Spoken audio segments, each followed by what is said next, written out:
हिमाचल प्रदेश के मुख्यमंत्री सुखविंदर सिंह सुक्खू बुधवार को हमीरपुर जिले के दो बागी विधायक राजेंद्र राणा और लखनपाल पर खूब बरसे। हमीरपुर पहुंचकर मुख्यमंत्री ने कहा कि 27 फरवरी की रात दोनों विधायक हमारे साथ खाना खा रहे थे और सुबह पार्टी के खिलाफ ही मत दे दिया। सीएम ने कहा कि जो लोग तंत्र को कमजोर करते हैं अपने आप को बेच देते हैं। जनता ऐसे भ्रष्ट नेताओं को उखाड़ फेंक दे और लोकसभा चुनाव में ऐसे लोगों को उन्हें जनता के करारा जवाब देने की अपील की है। उन्होंने कहा कि जनता द्वारा चुनी गई सरकार को उन्हें भारतीय जनता पार्टी के साथ मिलकर गिराने की कोशिश की है। पंचकूला में जेल की तरह बंद पड़े हैं बागी विधायक राजेंद्र राणा और लखनपाल और अन्य विधायक। मुख्यमंत्री सुखविंदर सिंह सुक्खू ने कहा कि बागी विधायक पिछले 7 दिनों से जेल की तरह बंद पड़े हैं, पंचकुला से आगे नहीं आ पा रहे हैं। अगर हमसे अनुरोध करते तो हम उनको लेकर आएंगे। उन्होंने कहा कि राजनीतिक के पद की लालसा रखनी चाहिए, लेकिन जो व्यक्ति इंसानियत और ईमानदारी की नैतिक की जिम्मेदारी नहीं समझता है वह इतिहास में नहीं बना सकता है। लखनपाल और राजेंद्र राणा बन रहे हैं अरोड़ा। मुख्यमंत्री ने कहा कि जिस पार्टी की विचारधारा से चुना कर जीते आए थे तो उसे इस तरह से धोखा नहीं देना चाहिए था, खासकर जब भी मुख्यमंत्री हमीरपुर के हो तो आपको ही जिले से हैं। कांग्रेस के बागी विधायक राजेंद्र राणा लखनपाल हमीरपुर के विकास में भी अरोड़ा अटक कर आ रहे हैं। उन्होंने कहा कि भारतीय जनता पार्टी ने हमीरपुर के विधायक चुरा लिए हैं। भाजपा चाहती थी कि बजट ना पास हो क्योंकि बजट आत्मनिर्भर हिमाचल के लिए है। हमीरपुर में मुख्यमंत्री सुखविंदर सिंह सुक्खू ने बस स्टैंड के उद्घाटन में पहुंचे थे। उन्होंने कहा कि 55 करोड़ रुपए की लागत से प्रस्तावित बस स्टैंड का निर्माण 1.5 साल में पूरा किया जाएगा। इस दौरान उन्होंने कहा कि 14 महीने में 20,000 को रोजगार दिया जाएगा। स्टाफ सिलेक्शन कमीशन में लड़के रिजल्ट निकालने का काम भी शुरू कर दिया गया है।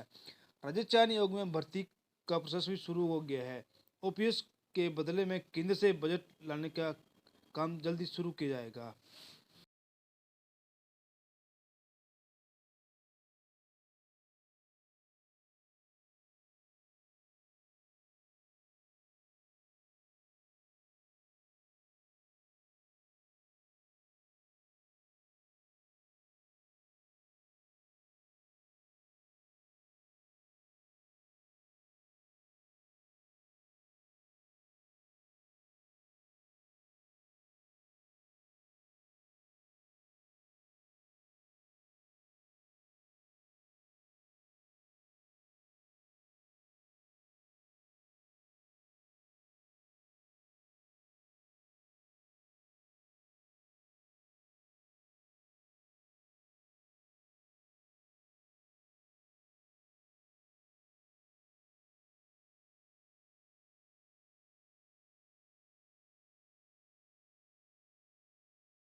संजय रतन जी सुक्खू की सरकार है। इस क्षेत्र के भोरंज के विधायक हमारे सुरेश कुमार जी, इंदौरा के विधायक मनिंदर राजन जी,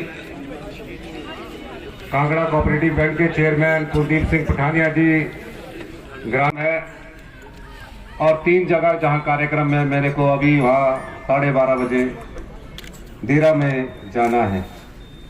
हमीरपुर में काफी अरसे से एक बड़े बस स्टैंड की मांग चल रही थी और मैंने जब मुख्यमंत्री का पद संभाला तो मैंने पूछा कि हमीरपुर जिले की कौन कौन सी समस्याएं हैं।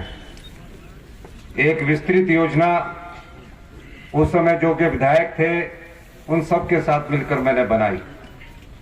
आर्थिक तंगी थी और आर्थिक तंगी के बावजूद भी हमने हमीरपुर जिले में पैसे की कमी नहीं आने दी। चाहे विधायक हमारे सुजानपुर के थे, चाहे बड़सर के थे, चाहे मेवा के थे, चाहे हमीरपुर के थे, योजनाएं बनी और मैंने कहा कि इस जिला को दूसरी बार सौभाग्य प्राप्त हुआ है कि यहां से कांग्रेस का मुख्यमंत्री बना है। और सब जगह मैं गया और जो हमारे स्रोत थे उस आधार पर मैंने बजट का प्रावधान किया। 15 साल पहले जिस बस स्टैंड की नींव पूर्व मुख्यमंत्री प्रेम कुमार धूमल जी ने रखी थी, भारतीय जनता पार्टी की सरकारें आई लेकिन उनके सपने को कोई पूरा नहीं कर सका। मुझे ये बताते हुए खुशी हो रही है कि जब मैं हमीरपुर में आया तो मैंने कहा कि यहाँ जो भी है पहले उसका टेंडर होना चाहिए और टेंडर के बाद मैं शिलान्यास करने आऊंगा।